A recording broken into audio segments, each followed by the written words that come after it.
أعوذ بالله من الشيطان الرجيم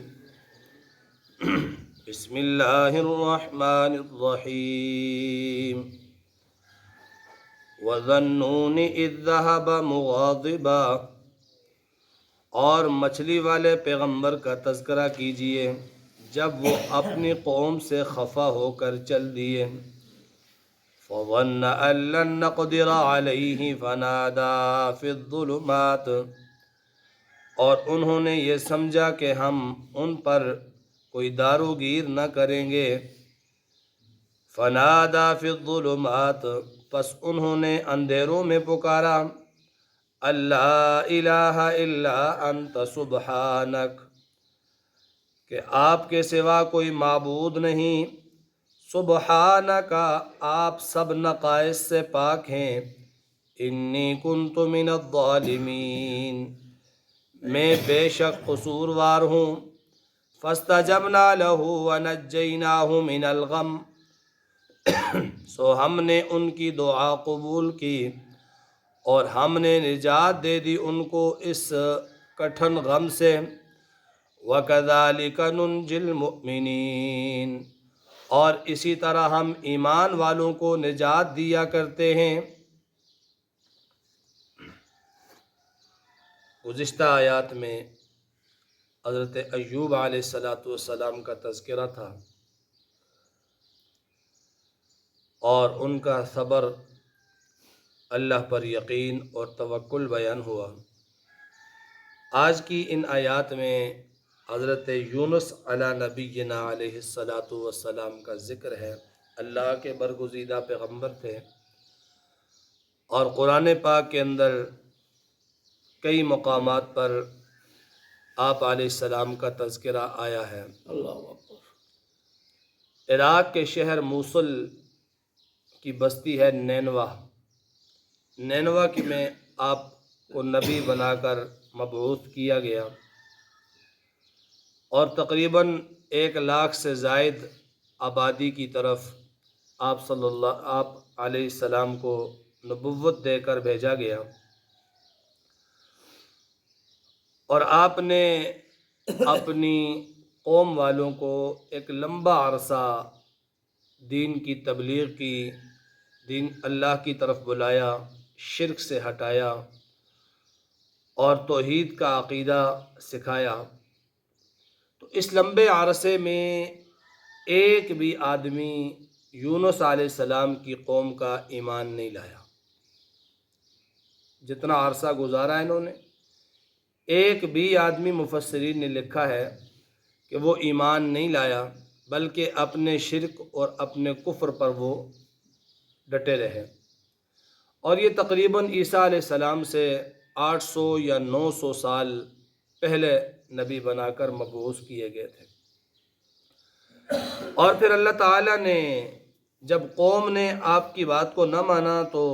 اللہ تعالیٰ نے یونس علیہ السلام کی طرف وحی کی کہ اب اے یونس تیری قوم پر عذاب اترے گا، یہ سرکش ہیں، یہ مشرک ہیں، اس لیے آپ ان پر اپنی ساری توانائیاں صرف کر چکے، یہ باز نہیں آتے ہیں، تو اب ان پر جو ہے وہ عذاب اترے گا۔ یونس علیہ السلام کے پاس جب یہ وحی آئی کہ ان پر عذاب اترے گا، تو یونس علیہ السلام نے ان لوگوں کو اس عذاب سے ڈرایا کہ لوگوں تم باز آ جاؤ، کہیں اللہ کا عذاب تم پہ آ نہ جائے، اور عذاب تم پہ آنے والا ہے۔ تو قوم کے لوگوں نے اس کو مذاق سمجھا، جس طرح ساری قوموں نے پہلے تو عذاب کو مذاق سمجھا تھا اور استہزاء اور مذاق کیا کرتے تھے کہ کیسے عذاب آئے گا۔ جس طرح نوح علیہ السلام نے ڈرایا تو وہ لوگ مذاق کرنے لگے، نوح علیہ السلام نے کشتی بنانی شروع کر دی تو کہنے لگے ہم نہیں کہتے تھے کہ نوح پاگل ہے، یہ بالکل خشکی میں اتنی بڑی کشتی چلائے گا۔ یعنی طرح طرح کا استہزاء، طنز اور مذاق کا نشانہ وہ لوگ بناتے تھے۔ تو یونس علیہ السلام نے جب انہیں عذاب کی نوید سنائی کہ اللہ کی طرف سے تم پر عذاب آئے گا، تو ان لوگوں نے بھی اسے ایسے ہی بات سمجھا۔ تو یونس علیہ السلام سے انہوں نے پوچھا کب آئے گا؟ اللہ تعالیٰ نے وقت مقررہ نہیں بتایا تھا، یونس علیہ السلام نے اپنے اجتہاد سے 3 دن بتا دیے یا اس سے زیادہ یا کم کا عرصہ انہیں بتا دیا، اور پھر یونس علیہ السلام خود اس بستی کو چھوڑ کر نکل گئے۔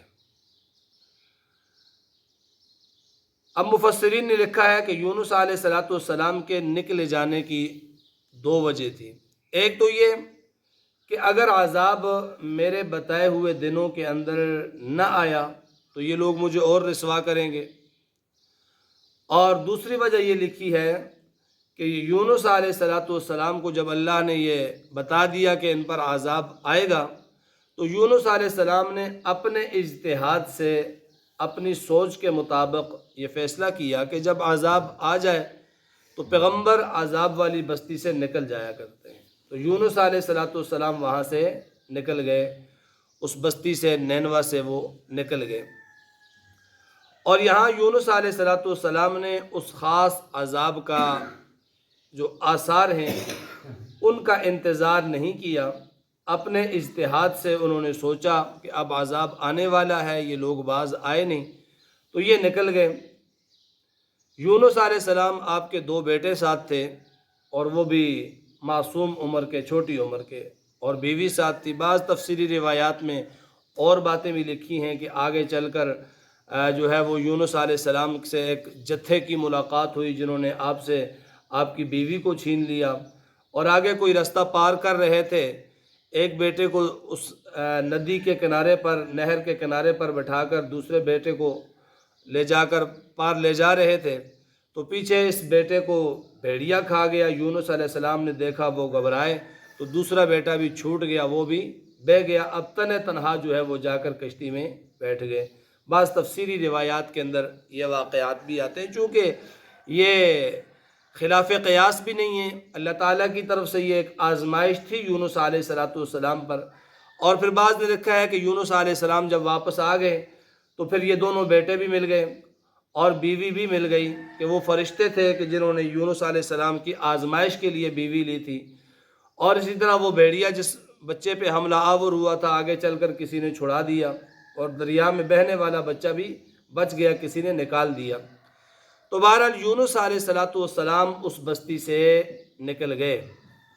اللہ تعالیٰ کی طرف سے ابھی عذاب کے آثار ظاہر نہیں ہوئے تھے۔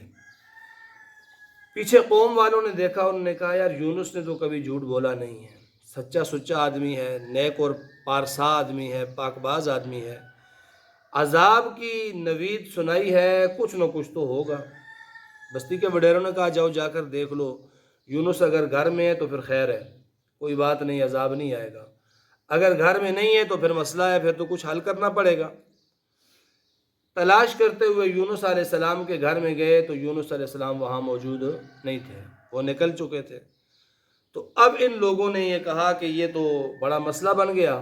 یونس چلے گئے، کبھی اس نے جھوٹ بولا نہیں ہے، نیک آدمی ہے، تو اب عذاب تو آئے گا۔ پھر عذاب کے آثار بھی نظر آ گئے، بالکل آسمان کالا ہو گیا اور پھر سرخ ہو گیا۔ اس وقت یہ سارے لوگ اپنے اہل و عیال سمیت، اپنے بچوں اور عورتوں سمیت نکل کر میدان میں جمع ہو گئے، اور میدان میں جمع ہونے کے بعد انہوں نے پکار شروع کر دیا، رونا دھونا شروع کر دیا، اور اب ایک بھی بندہ نہیں بچہ جو کافر ہو، سب کے سب مسلمان ہو گئے، عذاب کے آثار دیکھے۔ اللہ تعالیٰ نے ان کی اس ساری صورتحال کو دیکھا تو اللہ تعالیٰ نے عذاب کو ٹال دیا، اور یہ واحد قوم ہے پوری تاریخ میں کہ جس کو عذاب کی نوید سنانے کے بعد، عذاب کے آثار سامنے آنے کے بعد جس کو نجات ملی، یہ واحد قوم یونس ہے، کہ انہوں نے رونا دھونا شروع کر دیا، اللہ سے الہا و زاری شروع کر دی، اور سب کے سب، ایک فرد بھی ایسا نہیں بچا جو کافر رہا ہو اس پوری بستی میں، وہ 1 لاکھ 1.5 لاکھ کی بستی میں ایک بندہ بھی کافر نہیں بچا، سب مسلمان ہو گئے، سب نے اللہ سے توبہ کر لی۔ ادھر یونس علیہ السلام کو پتہ چلا عذاب تو آیا نہیں، یہ آگے چلے گئے، واپس جاؤں گا تو قوم والے استہزاء کریں گے، مذاق کریں گے، قریب ہے کہ مجھے کوئی تکلیف پہنچا دیں۔ جا کر کشتی میں سوار ہوئے، اور کشتی میں سوار ہوتے ہی جو ہی کشتی چلی، درمیان میں پہنچی، کشتی بھنور میں پھنس گئی، ہوا بھی موافق ہے اور بھی جو ہے وہ کوئی ایسی کشتی کے اندر فنی خرابی نہیں ہے، کشتی چل نہیں رہی۔ تو کشتی کا جو ملاح ہے اس نے، ہر زمانے میں کچھ روایتیں ہوتی ہیں، اس نے کہا کہ روایت تو یہ ہے کہ کوئی اگر غلام بھاگ کے آ جاتا ہے، کوئی اپنے گھر سے ناراض ہو کے کشتی میں بیٹھتا ہے تو ایسا معاملہ پیش آتا ہے۔ اس لیے یہاں اس کشتی میں کوئی ایسا آدمی ہے جو اپنے مالک سے بھاگ کر آیا ہے، اسے نکالا جائے گا تو کشتی چلے گی، ورنہ تو یہ پھنسی رہے گی بھنور میں۔ قرآن اندازی ہوئی، یونس علیہ السلام کے نام کا قرآن نکلا، لوگ پہچانتے تو تھے، لیکن پھر بھی کیا بامر مجبوری یونس علیہ السلام نے چھلانگ لگا دی کشتی سے دریا میں، یا لوگوں نے پھینک دیا۔ آگے اللہ نے مچھلی کو بھیج دیا اور مچھلی وہاں منہ کھولے کھڑی تھی، یونس علیہ السلام چلے گئے سیدھے مچھلی کے پیٹ میں۔ اسی لیے کہا وزن نون، مچھلی والا پیغمبر، عربی میں مچھلی کو نون کہتے ہیں اور حوت بھی کہتے ہیں، جس طرح سورہ نون والقلم میں جہاں یونس علیہ السلام کا تذکرہ آیا کصاحب الحوت کا لفظ استعمال ہوا، اور عام طور پر عربی زبان میں السمک کہا جاتا ہے مچھلی کو۔ تو مچھلی کے پیٹ میں چلے گئے، اور مچھلی کے پیٹ کے اندر جاتے ہی اللہ نے مچھلی سے کہہ دیا کہ تیری خوراک نہیں ہے بلکہ تیرا پیٹ قید خانہ ہے اس کا۔ تو یونس علیہ السلام 40 دن تک مچھلی کے پیٹ میں رہے، اور اس وقت یونس علیہ السلام نے اللہ کو پکارا۔ اس پکار کا تذکرہ اس آیت کے اندر ہے، فرمایا کہ وَظَنُّونِ إِذْ ذَهَبَ مُغَاضِبًا، اور مچھلی والا پیغمبر جب نکل گیا اپنی بستی سے غصے سے بھر کر، لوگوں نے بات نہیں مانی، غصہ غضبناک ہو کر وہ چلے گئے، فَظَنَّ أَن لَّن نَّقْدِرَ عَلَيْهِ، اور انہوں نے یہ سوچا یا یہ سمجھا کہ ہم ان کی گرفت نہیں کریں گے، ہم ان کی دار و گیر نہیں کریں گے، ہم باز پرس نہیں کریں گے، تو پھر سیدھے کہاں چلے گئے؟ مچھلی کے پیٹ میں۔ پھر مچھلی کے پیٹ میں دعا کی، فنادا فی الظلمات، پھر پکارا اس نے 3 اندھیروں کے اندر، 3 اندھیرے، مچھلی کے پیٹ کا اندھیرا، سمندر کی گہرائیوں کا اندھیرا، اور پھر رات کا اندھیرا۔ 3 اندھیروں میں پکارا، کس کو پکارا؟ اللہ الہ الا انت، صرف اللہ کو پکارا، اللہ تیرے سوا کوئی معبود نہیں ہے۔ اور یہ یہاں اللہ کا پیغمبر ہے جو کشتی میں ہے تو کشتی چلتی نہیں ہے، کشتی سے نکالا تو کشتی چلی، اور پھر مچھلی کے پیٹ کے اندر یہ پیغمبر اللہ کا چلا گیا، اور مچھلی کے پیٹ میں بھی اللہ کا پیغمبر دعا کیا مانگتا ہے؟ لا الہ الا انت سبحانک انی کنت من الظالمین، کہ یا اللہ تیرے سوا کوئی معبود نہیں، میں ہی ہوں اپنی جان پر ظلم کرنے والا، میں ہی ہوں اپنی جان کو نقصان میں ڈالنے والا۔ تو یہ وقت کا پیغمبر ہے، اور کشتی سمندر میں پھنس جائے تو چلتی نہیں ہے، نکالا جائے تو تب چلتی ہے، اور مچھلی کے پیٹ میں جا کر اپنے رب کو پکارتا ہے، تو پھر پیغمبر سے بڑا کوئی اور کائنات میں نہیں ہے۔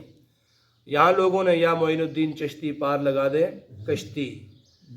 غلط عقیدے، 11ویں والے پیر نے جو ہے وہ 12 سال بعد بیڑا تار دیا۔ یہ سب من گھڑت باتیں، سب بنائی ہوئی باتیں، سب جہالت کی باتیں۔ 11ویں والے پیر بھی بزرگ تھے، معین الدین چشتی بھی بزرگ تھے، اللہ کے ولی تھے۔ حضرت معین الدین چشتی رحمہ اللہ صوفیاء میں ایک بہت بڑا مقام رکھتے ہیں، انڈیا کے اندر، اجمیر کے اندر آج بھی ان کا وہ مدفن، ان کا مزار، ان کی وہ قبر جو ہے وہ موجود ہے۔ اور شیخ عبد القادر جیلانی محبوب سبحانی رحمہ اللہ، یہ بھی بہت بڑے اللہ کے ولی ہیں، دین کا بڑا کام کیا ہے۔ لاکھوں لوگ ان بزرگوں کی تعلیم کی وجہ سے مسلمان بنے، لاکھوں لوگ دین پر آئے، اس میں کسی قسم کی کوئی شک کی گنجائش نہیں ہے۔ اللہ کے نیک بندے تھے، اللہ کے برگزیدہ بندے تھے، اور ان سے محبت کرنا بھی ہمارے لیے ضروری ہے، کیونکہ دین والوں سے محبت کرنا بھی عبادت ہے۔ دیندار لوگوں کے ساتھ اٹھنا بیٹھنا، ان سے محبت کرنا قرآن کا حکم ہے۔ قرآن میں اللہ کہتا ہے ایسے سچے لوگوں کے ساتھ، نیک لوگوں کے ساتھ ہو جاؤ، لیکن اس محبت کا ایک حد اللہ نے مقرر کی ہے، اس حد سے تجاوز کریں گے تو یہی محبت پھر شرک بن جائے گی، یہی کفر کی طرف بن جائے گی۔ محبت کا ایک معیار ہے، بیٹا بندے کو بہت پیارا ہوتا ہے، بیٹا بڑا پیارا لگتا ہے، دل کا ٹکڑا لگتا ہے، اس سے محبت ہوتی ہے، اور اس محبت میں بیٹے کا احترام کرتے کرتے بیٹے کو کوئی کہنے لگ جائے ابا جی، بیٹے کو باپ بنا لے۔ بیوی ہر انسان کو پیاری ہے، محبوب ہے، تو بیوی سے محبت کرتے کرتے بیوی کو کہے جی تو میری ماں لگتی ہے، یہ تو محبت نہ ہوئی نا، یہ تو حد سے تجاوز ہوا، یہ تو بے وقوفی ہوئی، یہ تو کم عقلی ہوئی۔ اب اگر کوئی اس سے روکے تو اسے یوں کہہ دیا جائے کہ یہ تو بیٹے کا بڑا مخالف ہے یا بیوی کا بڑا مخالف ہے۔ وہ بیٹے اور بیوی کا مخالف نہیں ہے، وہ یہ کہتا ہے کہ بیٹا بیٹا ہے، بیوی بیوی ہے۔ ہاں جی، باپ باپ ہے اور ماں ماں ہے۔ تو یہاں بھی مسئلہ یہی بنا ہے، یہ جو دیکھتے ہیں نا آپ مزاروں پہ سجدے، مزاروں پہ جا کر جو ہے وہ حاجتیں اور الہا وزاری اور سجدے اور نظر و نیاز، اس سب کی وجہ یہی بنی۔ یہ لوگ بلا شبہ نیک لوگ تھے، بزرگ لوگ تھے، اچھے لوگ تھے، پارسا لوگ تھے، لیکن ان کے ساتھ محبت میں اس درجے کا غلو کیا اور حد سے تجاوز کیا کہ انہی کو مشکل کشا بھی مان لیا، حاجت روا بھی مان لیا، اور طرح طرح کی کہانیاں جوڑ دی ان کے ساتھ کہ یوں ہوا تو یوں کیا تو یوں ہو گیا، فلاں کیا تو فلاں ہو گیا۔ تو یہ ساری باتیں محض من گھڑت ہیں، شیطانی بنائی ہوئی ہیں، انسانی ذہن کا اختراع ہے۔ وہ نیک لوگ تھے، وہ اپنے نیک اعمال کی بدولت اللہ کے حضور مقام و مرتبہ پا گئے، دنیا میں وہ اپنی دینی شناخت قائم کر گئے، لوگوں کے دلوں میں وہ اپنی جگہ بنا گئے، لیکن یہ قطعاً نہیں ہے کہ وہ خدائی صفات سے متصف ہو گئے، وہ نظر و نیاز کے جو ہے وہ لائق بن گئے، وہ جو ہے وہ اپنے آپ کو سجدے کروانے والے بن جائے۔ واللہ تاللہ باللہ کوئی بھی ایسا بزرگ نہیں ہے جس نے کہا ہو کہ میری قبر پہ آؤ، سجدہ کرو، میری نیاز کرو، مجھ سے مانگو، قطعاً کوئی بھی نہیں۔ ان بزرگوں نے جو تعلیم دی وہ یہی تعلیم تھی، لا الہ الا۔ یونس علیہ السلام نے مچھلی کے پیٹ میں فرمایا لا الہ الا انت سبحانک، اے اللہ تیرے سوا کوئی معبود نہیں، تو سب کمزوریوں سے پاک ہے، باقی سب کمزور ہیں، تو کمزوریوں سے پاک ہے، باقی سب میں نقص ہیں، تو نقائص سے پاک ہے۔ انی کنت من الظالمین، بے شک میں ہی ہوں قصوروار، میں ہی تیری اجازت کے بغیر نکل گیا۔ تو یہ آیت کریمہ یونس علیہ السلام نے مچھلی کے پیٹ میں پڑھی تو اللہ تعالیٰ نے یونس علیہ السلام کو رہائی دے دی۔ مچھلی نے قے کی، یونس باہر آ گئے دریا کے کنارے پر، جسم بالکل کچا ہو گیا۔ وَأَنبَتْنَا عَلَيْهِ مِن شَجَرَةٍ مِّن يَقْطِينٍ، اللہ نے کدو کا درخت وہاں پر، کدو کی بیل جو ہے وہ اگا دی، اور جو ہے وہ جنگلی ہرنی کی ڈیوٹی لگا دی، اس کو دودھ پلاؤ۔ پھر یونس علیہ السلام واپس آئے۔ تو یہ آیت کریمہ کے بارے میں حدیث کے اندر بڑی فضیلت آئی ہے، لا الہ الا انت سبحانک انی کنت من الظالمین، بہت فضیلت آئی ہے۔ اس کو اس کے آداب کے ساتھ پڑھیں۔ ہمارے یہاں پڑھنے کا جو طریقہ ہوتا ہے وہ غلط ہوتا ہے، ہم کہتے ہیں جی یہ آیت کریمہ کا ورد 1000 بار کرنا ہے، اور پھر 1000 بار وہ تسبیح پر ہو یا کھجور کے دانوں پہ، یا شروع کے لفظ پڑھتے ہیں یا آخری پڑھتے ہیں یا ایسے پڑھتے ہیں، ساری تلفظ کا بیڑا غرق ہو جاتا ہے۔ تو ضروری نہیں ہوتا 1000 بار یا 4000 بار، جتنی بار پڑھیں تو تلفظ کے ساتھ، لا الہ الا انت سبحانک انی کنت من الظالمین۔ حدیث پاک کے اندر آتا ہے دعوت المکروب دعوت ذنون، جو آدمی غم کے اندر مبتلا ہو، جو آدمی پریشانی کے اندر مبتلا ہو، اس کے لیے دعا کیا ہے؟ وہ دعا یہ ذنون والی ہے، یعنی لا الہ الا انت سبحانک انی کنت من الظالمین۔ کثرت کے ساتھ اسے پڑھیں، صحیح تلفظ کے ساتھ پڑھیں، اور کوئی بھی ایسی پریشانی آ جاتی ہے اس عقیدے اور یقین کے ساتھ پڑھیں کہ اللہ تعالیٰ نے اس دعا کی وجہ سے یونس علیہ السلام کو مچھلی کے پیٹ سے نجات دی، تو ہمیں بھی ہماری اس تکلیف میں نجات دے دے گا۔ فَاسْتَجَبْنَا لَهُ، اللہ فرماتے ہیں یونس نے جب یہ دعا کی، ہم نے ان کی دعا قبول کی، وَنَجَّيْنَاهُ مِنَ الْغَمِّ، غم سے انہیں نجات دی، وَكَذَلِكَ نُنْجِي الْمُؤْمِنِينَ، اسی طرح ہم مومنوں کو نجات دیتے ہیں۔